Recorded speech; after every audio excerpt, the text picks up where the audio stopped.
Vanavond in de studio, het is Blondshell. Live bij 3 voor 12. Ja, ik ben heel blij dat Blondshell hier in de studio is. Aangeschoven, het is Sabrina van Blondshell. Binnenkort komt er een tweede album aan, If You Asked for a Picture. Begin mei komt het uit. Als je houdt van 90s slow rock zoals The Cranberries of PJ Harvey, dan ben je dus bij Sabrina aan het goede adres. Did you know what I said in Dutch? Because you learned some Dutch thanks Literally to Nonchalant. not a clue. What I got from that was PJ Harvey, slow 90s rock, and the Cranberries. Is that what describes you in a way? Kind of. I mean, I understand why you say that, because it's like a lot of similar tones, guitar-wise. And I love those singers, so there's like no way that it doesn't come out in the music. But I don't think of it that way. I think there's just so much, I don't know, the songs are about so much, and they're so important to me that I just see it as more, but I understand. What are totally influences no one ever talked about with you? Are there influences we don't know from you? I like a lot of hip hop. I like a lot of pop music. Like, I love Cardi B. Oh, wow. I'm obsessed with Cardi B. My birthday is coming up this month, and my boyfriend asked me what I want for my birthday, and I said I want him to find good Cardi B merch. Wow. Like, you can't, even on her website, you can't really find like just a simple t-shirt that I would want to wear. So I've tasked him with finding a good one for me to wear during shows. Hopefully that will be a thing. Hopefully you have the best birthday ever then. Thank you. Yeah. Blondshell in the studio, there will be a new record soon, your second record. Was this a hard one? Because mostly second records are difficult. It was harder than the first one in some ways. In some ways it was easier. I had done it before. So the fact that it wasn't my first time made it a little bit easier. Right. But it was more of an undertaking. It's a bigger album. The last one was like 9 songs. This one's like 12 songs. And we added a bunch of new types of instruments. And the production's just much more expansive. So, and I tried with the writing and with the vocals. Like, there's just more of everything. So I think in some ways it was harder. In some ways it was easier.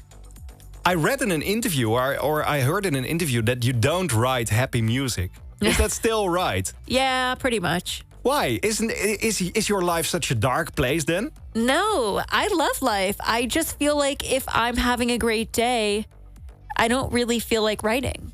Really? Yeah, for me, my whole life, writing has been this thing that I turn to feel better when stuff's really hard. And I think it's inevitable that in life, difficult things come up. And for me, that's what music is for. And that's what songwriting is for. It doesn't mean that I'll never write happy music, but it's just not like the main reason why I do music. But in your dark lyrics is such a bunch of humor as well, because you just played 23 is a Baby. Mm-hmm. I think there is some humor in your music as well, right? Because I'm funny. Yeah, that's true. That's true. What's the most funny lyric on your record? Which you think, okay, this is a funny one? I don't know. Because, like, I don't think of it that way. It's sort of like the way that I write is just if I were talking to a friend. And so everything is just kind of like, there's a lot of roasts in there. I'm accidentally roasting men a lot. That's a good thing, because we need that, because men are assholes. Completely. Yeah. But I don't know. I would have to think about it, because they're not like knock knock, whatever. Like, they're not like classic jokes. Yeah. So it's like hard to say, but there's just like, it's like laced with humor, I think. But when you're roasting men, I think you're roasting men in the music business as well, because there are so many assholes. How do you keep going in a music business like this? Is it getting better? Is it getting worse? Where are we at this point?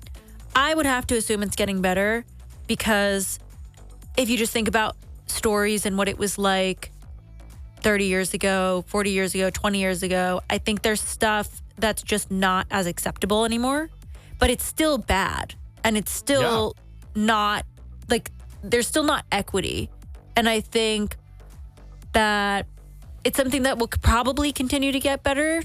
And I think in terms of what you do about it, you just keep talking about it.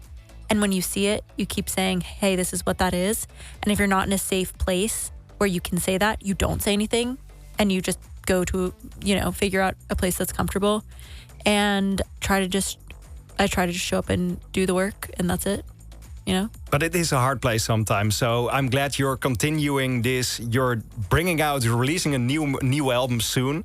TNA was one of the first tunes we played of the record.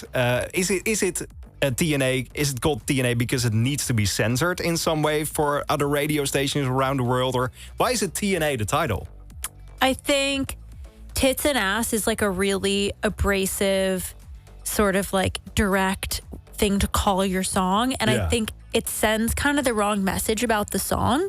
I think the song is really kind of a love song, and it's kind of sweet in some ways, and it's deeper than just like tits and ass. Yeah. And I think if I called it that, that's what everyone would just be drawn to. So I wanted to like have some way of disguising it a little bit. Do you do that a lot with lyrics and songs? I think so. I always try to like have some sort of balance, I think. Yeah. It's inspired in a way by Rolling Stones, I guess. Well, they have a song called Little TNA. Yeah. How much of a fan of the Stones are you? The biggest. And that's one of my favorite songs by them. And I think I thought about stylizing it like that. Yeah. Because I knew that they had done it. So I was like, oh, looks cool.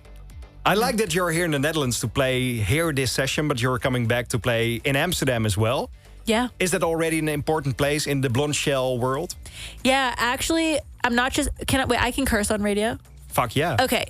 I'm not just saying this to kiss your ass, but honestly, when I went on tour like 2 years ago, Amsterdam was the #1 place that I was like, I'm so sad I'm not here for longer. I wish that I could be here for like a week. So we probably spent 6 hours here in total, and all I saw was a pharmacy. Oh. I know. It's just so... Because I was like, you got to buy new stuff. We're on tour. But I really wanted to come back since then. So I see your tour schedule. You're in Brussels the 17th of September. You're playing Cologne the 25th. So you're staying for the whole week in Amsterdam, I guess? Or I don't know. I don't know the plan yet. Maybe you could do it like 6 shows in a week or have some rest in our city. That must be good during a tour as well. Yeah. You played this session. You'll play in a bit again on the radio, but you chose Lovers Rock from Sade to play on the radio as well. Why that one? Vibes all day. I love this song. I love Sade.